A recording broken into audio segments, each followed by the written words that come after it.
We are in the final stretches of the first patch for set 15. There are still some changes going on, still some optimizations. The big rise in the last few days has been this Gangplank Kabuko reroll or Gangplank Mentor reroll, which turns out to be the best way to abuse stretchy arms on Gangplank. The way Gangplank works, targets the lowest health enemy within 2 hexes. He scales with range. If you get stretchy arms onto him, which is a power-up that increases your range with each takedown, he will just completely skip front lines altogether and snipe people's back lines. It's completely absurd. So this particular line has taken over as the best reroll composition in the meta right now. Sorcerer Karma, when I last made a video, it was speculative on where it was. It was on the rise at the time, performing quite well. Turns out it was the absolute best composition in the meta. Went all the way up to S tier on the website, and then I've lowered it to A tier now because 1.5 people are playing this every single lobby on average, according to the data, which is completely insane. One of the highest pick rates we've seen in a lot of metas. Prodigies also has a very high pick rate, around 1.1 if I recall, and so a lot of people are playing towards Fast 8 AP, but if you look at Fast 8 AD, it's not doing all that well right now because All Out Cassante unfortunately turned out not to be that strong of a composition. It doesn't cap out that high, and also it's not even really that strong unless you have a good spot for it, and so as a result of that, most of the time you're not even going to want to angle towards this line in most of your games, which is kind of unfortunate.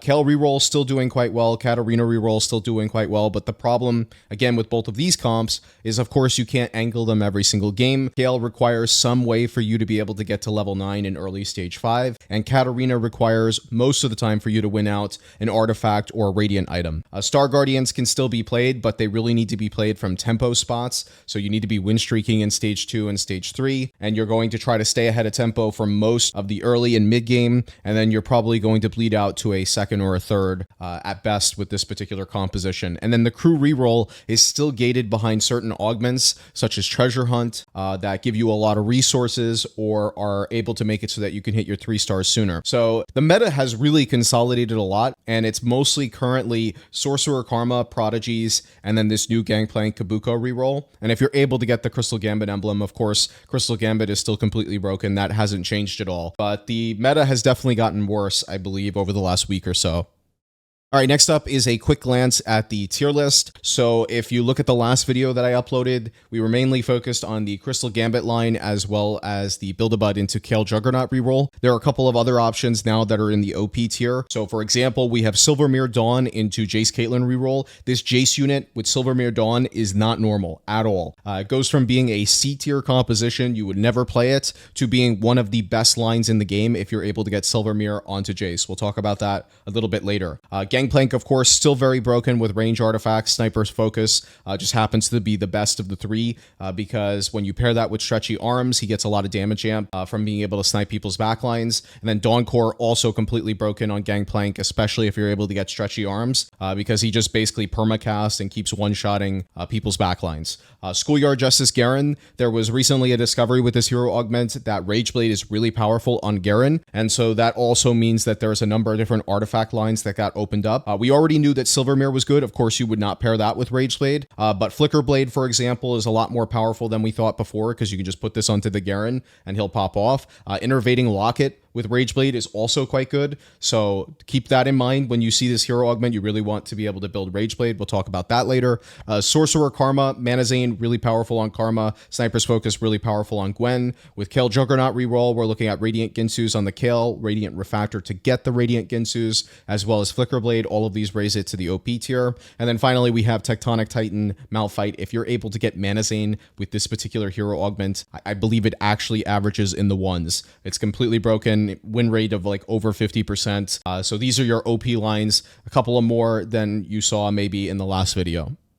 All right, let's talk about the new comp in the meta, Gangplank Kabuko reroll or Gangplank Mentor reroll. It's relatively straightforward in terms of how the comp works. You're looking to play the 4 Mentor Mighty Mech board that we were playing before when we were carrying Rise, but now we're rerolling for Koboko and Gangplank instead. Gangplank always wants Rageblade plus Kraken. This third item is flexible. Edge of Night currently looks like the best, followed by Infinity Edge, followed by Strikers, followed by Deathblade. So most of the time you're going to go for Edge of Night or Infinity Edge. Infinity Affinity Edge is actually the most popular item in this slot, but I believe that Edge of Night is slightly better if you look at the stats so far. Kobako is going to be the second main unit that you're looking to itemize in this comp, and you can throw any tank items onto him, and then of course Even Shroud is quite good on him as well. And then Yasuo is quite good if you're able to get some item augments, for example, and you can itemize him sooner rather than later.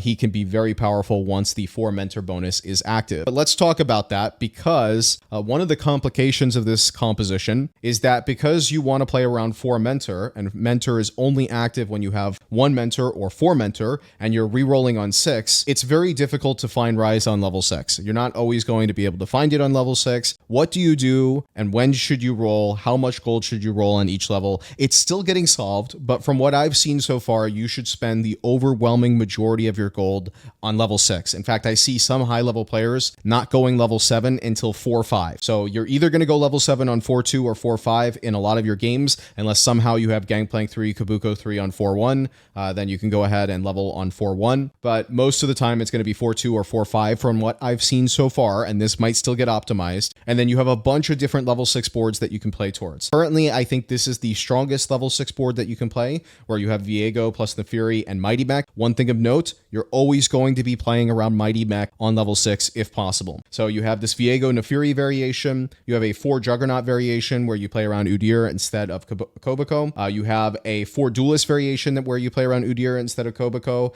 And then you have this variation here where you actually play 2 mentors on your board, which deactivates the bonus, but the benefit of playing both of them on your board is that you don't have to hold them on your bench, which means that you're saving gold, which means that you're more likely to hit sooner. So this is yet another possibility. Just keep in mind that the level 6 board pretty much always wants to be playing Mighty Mech, just because that trait is so powerful in the early and the mid game. You also don't want to roll for stretchy arms until stage 4. So you're going to use your power up on Gangplank in stage 2 when you get him and itemize him, but you're not going to power up remover him if you don't get stretchy arms until stage 4, because a bunch of power ups get removed from the pool in stage 4, so you have maximum odds if you use them at that point. And that's mainly it at this point when it comes to this composition. Again, I still don't think it's fully optimized exactly on when to roll and what you're looking for. I guess the last thing I should mention here is the artifacts. So Flicker Blade is really good. Even when paired with Rage Blade, you're basically using this Flicker Blade sort of almost as a replacement for Kraken, but you could also use Flicker Blade plus Kraken, and then Edge of Night is really powerful here.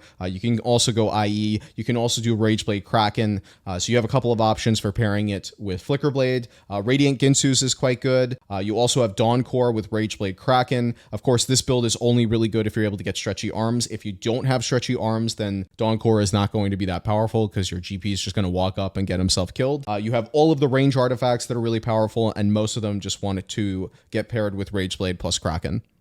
All right, next up we have Sorcerer Karma. This composition was in my last video that I made, but it was at a very low play rate at the time. Now it is the most popular composition in the meta, and it's the best way to play towards Fast 8. In fact, I would say in a lot of ways this composition almost killed Fast 9, because if you can go Fast 9, you probably should just play towards this comp with a lot of gold on level 8 instead, just because this comp is currently the strongest generic composition that you can play towards. The only problem with it is the fact that it's contested by 2 to 3 people every single game, so it can be very difficult to hit. So your gold econ augments can be very good for this line, because it increases the probability that you'll be able to go on 4-1, for example, or that you'll just have enough gold to actually be able to hit. You want to build Trojan over blue buff on Karma. I believe in my last video I had blue buff. You're still looking at Mana Zane as your best artifact on Karma, still looking at Sniper's Focus as your best artifact on Gwen. Of course, range extension is very good on Gwen, so Fishbones is also good on her as well. One change in tech is that the Fusion Dance power-up on Gwen is quite good,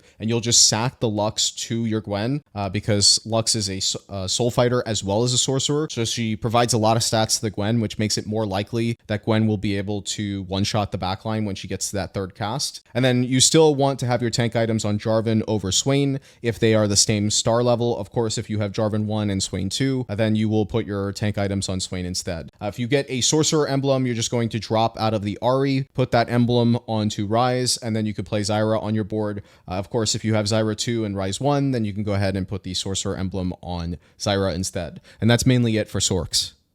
All right, next up we have Jayce Caitlyn reroll. This comp did not exist when I made my last video, and really it still doesn't truly exist unless you have Silvermere Dawn, because Silvermere Dawn on Jayce takes this line from C tier all the way up to the highest tier on the website. It is one of the strongest lines in the game if you are able to get Silvermere Dawn. And the reason it works like this is because if you read Jayce's ability, when you have Battle Academia active, he will shoot out these sparks, and those sparks will deal damage, which scales with his AD. Silvermere Dawn gives him a bunch of AD, gives him 110% AD. It's the most any item in the game can provide. And also, here's the really other big factor about this. It will convert 1% of damage taken into mana. So what happens with your Jayce is as enemies attack it, he will gain mana using this conversion from Silvermere Dawn. He will cast his ability and he will heal back to full because he does so much damage with Silvermere Dawn with his AoE that most of the time he'll go all the way back to a full HP bar, and then he'll take more damage and he'll cast again and go back up to a full HP bar, and he will just AoE down the entire opponent's team within like 15 seconds of the fight starting. So as a result of that, the best power-ups that we've seen so far are Star Student, because it gives you more potential, which means that you shoot out more sparks, which means that you do more AoE and you have more Omni Vamp or more healing because you're doing more damage. So Star Student looks like it's quite good. I think Warming Up is quite good. I think Trickster probably isn't actually that strong. I might swap this out for something else later because I actually think you want your Jayce just tanking in the front line, taking all that damage and absorbing it and converting it into mana when you have Silvermere Dawn. So Trickster is probably decent when you don't have Silvermere Dawn, but when you have Silvermere Dawn, you kind of just want him up there in the front line. When it comes to Caitlyn itemization, she's very straightforward. You're just looking to build her like a typical attack caster. So Shojin, IE, Strikers, Deathblade, Giant Slayer, Last Whisper, these are all really solid options on her. None of her artifacts are really impactful. Mana Zane is the best one when paired with Infinity Edge and Strikers. You also have Gold Collector and Fishbones that are pretty solid on her. But again, none of these are really moving the needle compared to Silvermere on Jayce. So you're just going to throw any items that you can onto the Caitlyn, any AD items that you can. And when it comes to her power-ups, you're looking for Efficient. Honestly, I think this might be the best power-up. Shadow Clone is also really good. We can verify this in the stats pretty easily using Stats Explorers. It's around minus 0.3 delta, so we know Shadow Clone is good. And then Critical Threat is obviously good. If you're not able to get IE, for example, that can be a pretty solid option as well. One thing with the positioning here, I don't know if this positioning is actually good or not, but you can split your team like this. And if you split your team, there's a chance that their front line will split, and Caitlyn can actually snipe into the back line and kill their corner carry. I have not seen it really consistently done at all, so I'm not sure this is actually the best strategy that you can use, but I have seen some people try to use it, and there has been moments where it's kind of done something, so I don't really know that this is the best way to position it. You might want to position it more like a normal composition, but for now, I want to see some people try this out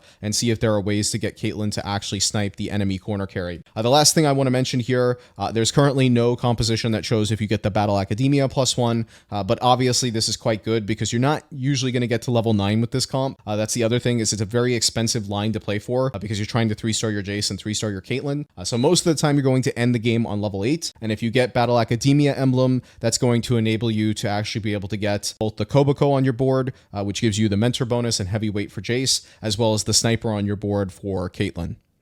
All right, next up, I want to talk about a couple of hero augments that got optimized, specifically starting off with Schoolyard Justice Garen. So the Garen hero augment, it's been discovered that Rageblade is his best item. You always want to build Rageblade onto Garen, and you want to pair that with CC immunity, and that CC immunity can either be Titan's Resolve or QSS. I believe Titan's Resolve is better, which makes sense because the fights tend to go long from how much HP the Garen has. So having CC immunity for the rest of the fight as opposed to the first couple of seconds of the fight like QSS is might be a little bit better, and also you get other things from Titans. And then Bloodthirster and Sterix Gauge are both of your best options for the third item.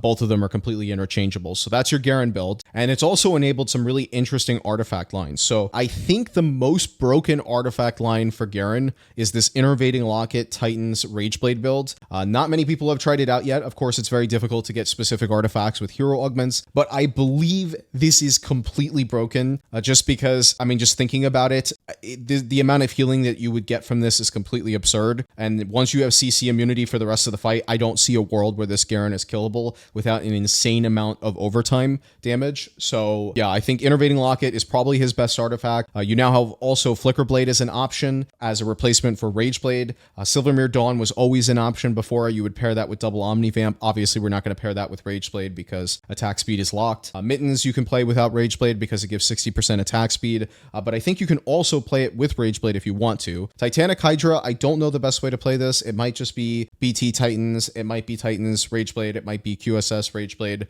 I don't really know the best way to play Titanic Hydra, but in theory, I feel like it should be quite good, and the stats support it being reasonable. And then Spectral Cutlass, you're looking to play this with either the tanky items so that he survives when he goes into the backline and ideally assassinates somebody, or you're looking to play him maybe with a little bit more damage with this, but you're not looking for scaling as much with this because obviously those first 8 seconds of the fight are a little bit more important when you're investing an entire artifact into jumping into the backline. So Garen is definitely noticeably better after this discovery that Rage Blade is quite good onto him, and a similar discovery was actually made for Tectonic Titan Malphite, where you are looking to build Rage Blade with either BT Titans like Garen, or you can pair it with Hand of Justice plus Jeweled Gauntlet. The other thing I wanted to note about this particular hero augment is that you want to use every single one of your power-up removers trying to get Mage. I believe ideally in stage 4 is the best time to try to go for it, because if you are able to get Mage on this guy, his ability scales with each cast, his range scales with each cast, and it's much more likely that he'll be able to get to the backline after a couple of casts, which is quite impactful. All right, the last thing I want to talk about here is Crystal Gambit. The big thing about this line is I mentioned in my last video that there were 3 main ways you could play it. One is that you could double down once and go for the 210 or 250 cash out. The other was that you could double down twice and go for a 500 plus cash out. Well, it turns out you're not really going to be able to get a 500 cash out like 90% of the time. It's usually going to be a 400 cash out. The 400 cash outs are nowhere near as impactful as the 500 cash outs. So I no longer think you should pretty much ever double down twice. It is always a double down once and try to go for that 210 cash out. And the reason for that is because if you are able to get the spatula cash out, then you pretty much win the game on the spot, because getting a second Crystal Gambit emblem and guaranteeing that you get 7 Crystal Gambit early in stage 4 is highly, highly important to winning the game. In fact, I would say what I've discovered the most with this line is that this is completely dependent on your ability to hit 7 Crystal Gambits in stage 4. And if that's the case, then being able to get econ augments is quite valuable, so something like forward thinking can be really impactful for this line, and being able to get another spatula so that you can make your second Crystal Gambit emblem so that you're less reliant on being able to hit Zyra is also really impactful, because if you're able to get to 7 Crystal Gambit on 2 lives or more, you're most likely going to win the game, especially once you get to Braum and you're able to farm some Poros. Even if you're on 1 life, Braum being able to give you that second life makes all the difference in the world. So this line is entirely about being able to get to 7 Crystal, and once you do get to 7 Crystal, you most likely win the game as long as you're reasonably stable. All right, and that is it for the first patch of set 15. It'll be live for 5 more days from now. So you can go ahead and abuse this Gangplank range interaction, which I'm pretty sure they're going to nerf into the ground next patch. They're probably going to make some pretty big changes in the next patch, because from what I can tell, this meta ended up getting quite stale, and they effectively, it feels like, killed off the Fast 8 AD, which we talked about as being a problem earlier. Generally speaking, it feels like you are forced into AP flex most of the time, and by AP flex I mean, do you want to play Karma or do you want to play around Yuumi? And it's kind of unfortunate that the meta has devolved into that, because I think it's surprisingly close to being a decent meta, but it has definitely turned out not to be that great, and I'm hoping that they don't over nerf this Cassante line, or don't at least over nerf AD, because it's already in a bad spot and a lot of people were complaining about this particular line. My guess is that they're going to remove it from the game because they don't want lines that depend on one particular power up, but I hope they give us something to replace it. I hope they give us some option in the meta that is good for Fast 8 AD, like for example when we had Bastion snipers on the PBE. So we'll see what happens, and I'll make a new video in the next patch. I'll see you next time.